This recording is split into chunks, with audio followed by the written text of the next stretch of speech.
One of the funnest things you guys can do with your new truck that you just bought is really taking your vehicle off-road, because that's what they're really designed to do, is get you out of the city area and explore the countryside, whether it's just on a Forest Service road or go rock crawling, do some water crossings. It's a lot of fun to get you and your family out on a trail. So I hope that this video will kind of ease your mind about going off-roading. So with that, let's get started. And I just got done working on the Jeep for the day, got a party to get ready to go to with the family. And I thought, you know, this might be a really good video to share with you guys, so that if you guys are wondering at home whether should I take my Jeep out on a trail or not, and a lot of you guys might be afraid because you probably heard a lot of horror stories about people breaking like their axles and their joints and drive shafts and things like that. Well, this video is not comprehensive of everything that could possibly break, but I want to show you some of the things that could go wrong. And also, I'm going to put a video up right here, a playlist at the end of this video showing you all the things that we've fixed on our Jeep, because I've pretty much broken everything on the Jeep except for the engine and transmission and the transfer case.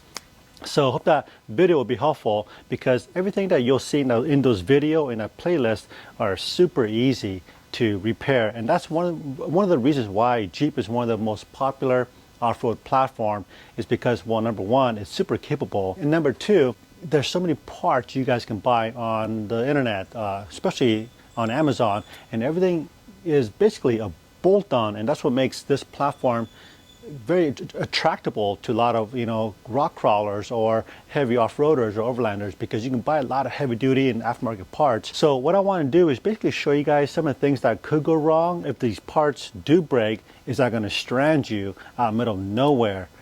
Is that going to strand you out in the middle of nowhere? So it's all about basically being ready and knowing how to repair things if you guys do get into that situation. So, I mean, number one rule when you guys go off-roading, you should never go on your own. And you should go always with a team of people, especially somebody who knows what they're doing, like a mechanic. So in case somebody breaks in the group, then you have somebody that can help fix these things. Number two is, I don't see a lot of people carrying parts on a trail, or even tools for that matter. So if you guys are really thinking about off-roading, I strongly recommend carrying some tools. Go through all the parts that we're going to go through today, and I recommend you guys crawl under your Jeep, and make sure you guys have all the tools and sockets and wrenches that would fit those bolts. If you've never taken out an axle before, for example, I would recommend take an axle out in your garage where you're in a safe place, controlled environment, so you have to practice. And number two, if you ever do need to do a trail repair, you're going to have mostly all the tools that you need. Now, you can't have everything on the trail. It's not going to be comprehensive. Otherwise, it's going to be like a 2-hour video of all the things that could go wrong.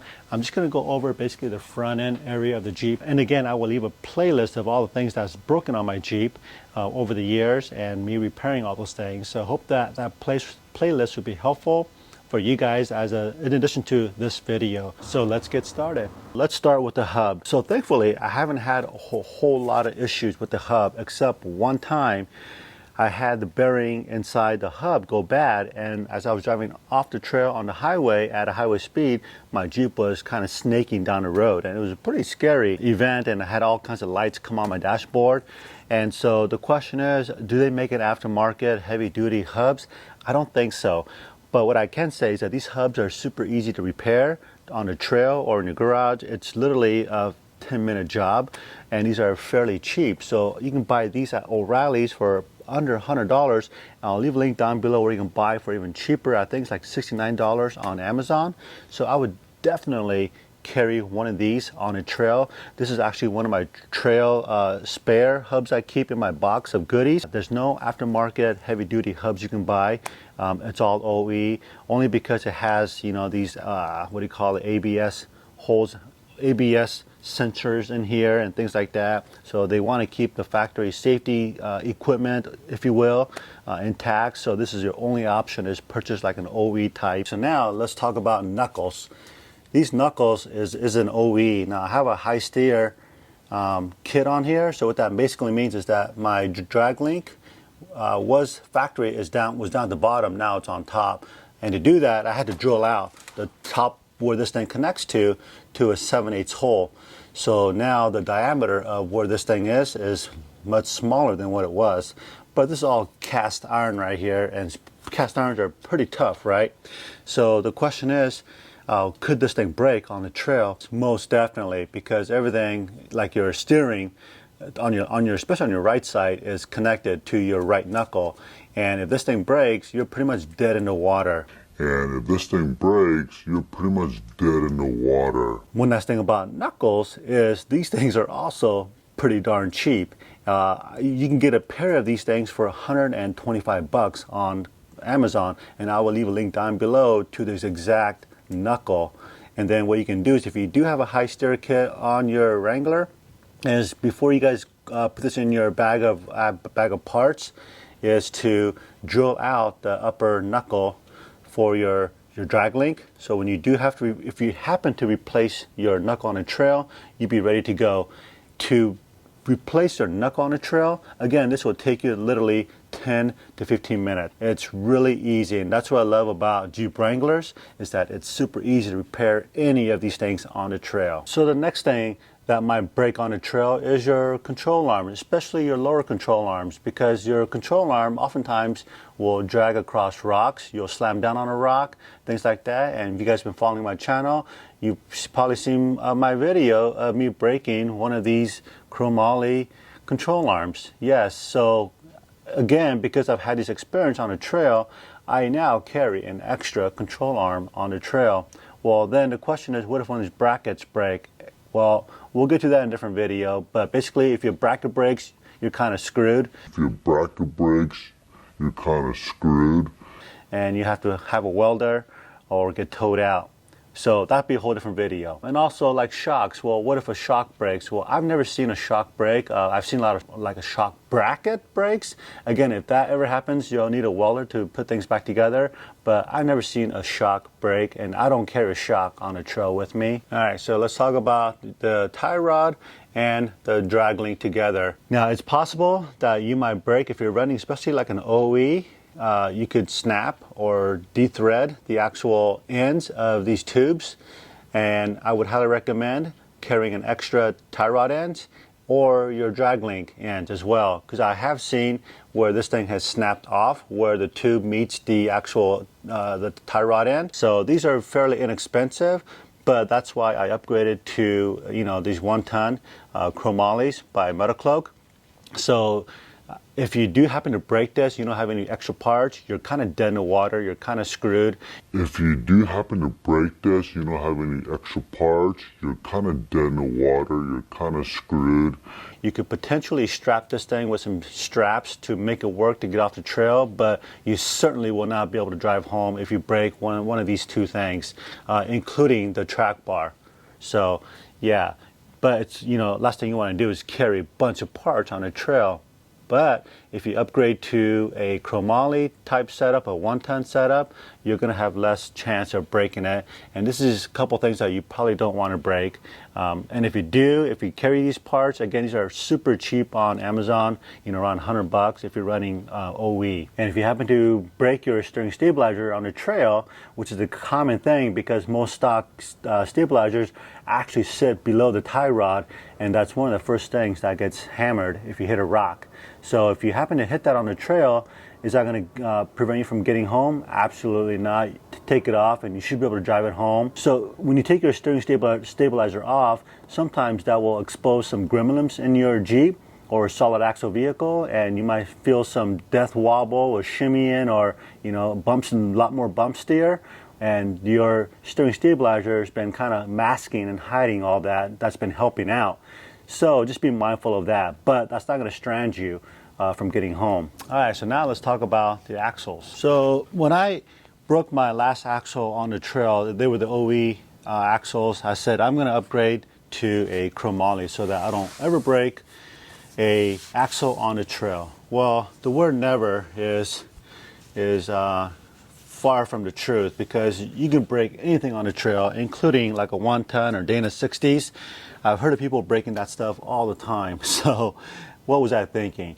Anyways, these are G2 chromoly shafts, and you can see by my last trip to the on the trail, it snapped right off, right where it meets up to my front lockers, which we'll get here in just a little bit right here. And the other side is where my half shaft is with a U-joint. And these are 1350 U-joints. These are pretty heavy duty. This is what you commonly see on like a Dana 44 or even maybe Dana 60s are these 1350 U-joints. These are one of the stronger U-joints you can buy. Now the problem with this particular setup that I've come to realize and have learned is that this thing is so strong, you know, so what people have told me is that I'm going to break the shaft before I would maybe break the U-joint, which is kind of crazy because this shaft is pretty beefy. It's like I don't know, over an inch in diameter, and my U-joint seems a little bit smaller in diameter.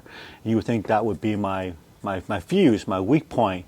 But on the trail, you just saw my shaft actually snapped inside my locker, and my U-joint is perfectly fine. And so with that being said, the fuse on here was actually the shaft. So when I order a new part, I'm actually gonna step down to a 1310 U-joint. It's a smaller U-joint, but the same shaft, because I don't ever want my shaft to break inside my locker ever again. Hopefully, I want my fuse to be right here at the U-joint, because I can repair U-joints on the trail all day easily.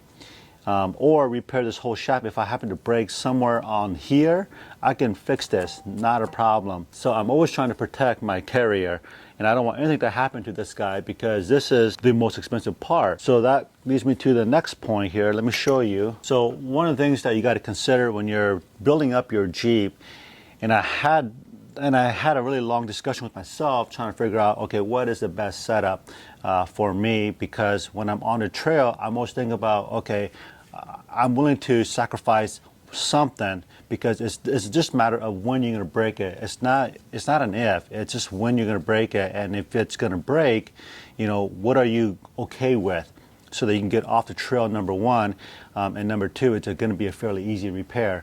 Well, I can tell you right now, one of the easiest repair on the trail for if you were to break these things that we've been talking about is, I think, your axles. Because everything that we've talked about before, the axles, like your knuckles, maybe your tire rod, your drag link, all that, you know, you want that to be pretty beefy, because those things could be banging on the rocks and things like that. This is all more of internal parts, and that's what you're kind of also really worried about, because, you know, yes, all those things could strand you on the trail, but I keep those parts with me. But one thing that I'm always thinking about is, man, what's the most expensive part on my Jeep? And it's this front locker. This front locker is around $900 just for the locker. Everything else is around, you know, $150, $200, so it's very cheap. So I always want to protect my locker. So when I bought this chromoly shaft with a 1350 U-joint, I was concerned that it was going to spin out if this thing, if it was going to be the weakest point. I didn't really know if my locker would support the 1350 and this chromoly shaft. If it was stronger than my lockers, I didn't really know. Well, now I know. So what I can tell you is that inside of my locker, the shaft broke off where the spline is on the inside. And so that tells me that this Eaton E-locker is stronger than my chromoly's, because it snapped it off right where the spline is, and I just got to figure out how to get the other piece out. Well, I'm hoping to salvage this thing. I got to get all the stuff off. I got to figure that out later. But yeah, it kind of like scared me in a way that, man, now I got to shell out another $900 for a new locker. So I'm hoping I can resalvage this. But this is where I did not want it to break, is inside of here. So with that being said, I've ordered a new chromoly shaft, but this time I'm going to go with the 1310 U-joint. It's a smaller U-joint. It's still strong, but smaller. So I'm hoping that my fuse will be right here at the U-joint, because I can repair this on the trail all day. It's very easy. It's a $25, $30 part. So if I was to, have a wish list of what things I would want to break first, it would be that U-joint, or somewhere here on, between the half shaft and the inner shaft, is I want this guy to explode. Does that make sense? So I'd love to hear your guys' thoughts on that. So one last thing about the axles. If you guys do break the axle on the trail, you can simply pull the axle out and then drive it off the trail to get home. So let's talk about the ball joint. You have two ball joints on each side. You have your upper ball joint, and then you have your lower ball joint down here. So reason why these ball joints are super important, and again, I have never seen a ball joint break on a trail. However, I do know some people who have, and if you do break a ball joint, you're going to be screwed and you will be stranded on the trail. And if you do break a ball joint, you're going to be screwed and you will be stranded on the trail. Because if you guys look at this, your ball joint is the only thing that's holding this whole knuckle together is your upper and lower ball joint. So if one of those things break, your wheel, your hub, your drag link, your tie rod, all of it's connected to the knuckle. So if any one of those two knuckles fail, this whole thing is going to collapse and you will not be able to drive it off the trail. So the ball joints are super cheap. You can buy just some Moog ball joints, or if you want to spend the money and get some Terraflex or permanent ball joints, they can run up into $300-400 range or a $25 range or cheaper. These are just the Moogs. I've had a lot of success with these things. I've been on the Rubicon many times with these Moog cheap. They're like $15 ball joints, no problem. But you definitely need to have ball joints in your guys' rig and a ball joint press. So again, what I would recommend with these ball joints, because this will definitely strand you out on the trail. So having a ball joint press is very compact. These are both small items you can throw in your toolbox, and that will definitely save you from sleeping overnight and having a big old rescue party. So that is definitely a must you guys got to have in your tool bag. Okay, so last but not least is your front drive shaft. I've seen quite a few drive shaft issue on the trail, including myself. Has never failed, but to the point where it did do some damage. It's partly because most people are running a stock drive shaft, and the stock drive shaft, the diameter of those things are pretty big in diameter, and two, they're not really made to handle the articulation besides light speed bumps and things like that on road. But once you get to off road and going over rocks and big obstacles, you tend to have a little more flex and you'll get rubbing, and you put a lot of stress on the U-joints. And that's where I've seen a lot of failures are on the U-joint. And to replace the drive shaft here is really easy, and the cost of a stock shaft is under $200, and it's really easy to carry in your Jeep if you want to. Now that being said, you can, if you happen to break your front drive shaft, you can literally disconnect the drive shaft, and it's just 4 bolt 13 millimeter or maybe 15 millimeter bolts in the front, and then you got a bunch of small screws here in the back. I think they're like 10 millimeters. You can disconnect the entire front drive shaft and put it in your trunk and drive it off the trail and home without a front drive shaft, no problem. Now, we didn't really talk about the rear end or anything else because the rear end is pretty well protected, and I have never had any issues with my rear end whatsoever, nor have I ever heard of anybody that wheeled with had any problems with the rear end. But most things that you're going to break is generally up in the front area. If you guys want more details about the rear end, let me know in the comments. I'll do another video on that. So guys, in summary, the best rule of thumb is try to be prepared the best you can. Do your research, homework, talk to people, watch videos like this on how to prepare yourself if you guys are going out in the wilderness, going off-roading and things like that. And of course you can't expect or plan for everything because you don't know what you don't know, and that's where my journey has taken me with my Jeep and my other off-road vehicles, is that I've learned a lot over the years, running my Land Cruisers and now the Jeep, and it's just been a ton of fun, and it's been a really great experience, and I hope that you guys will find off-roading a wonderful experience for you and your family. So hope that this video was helpful, and if you have any thoughts or questions or whatever, leave those comments down below and I will get back to you guys on all your questions. Until then, we'll see you guys next video, and thanks for watching.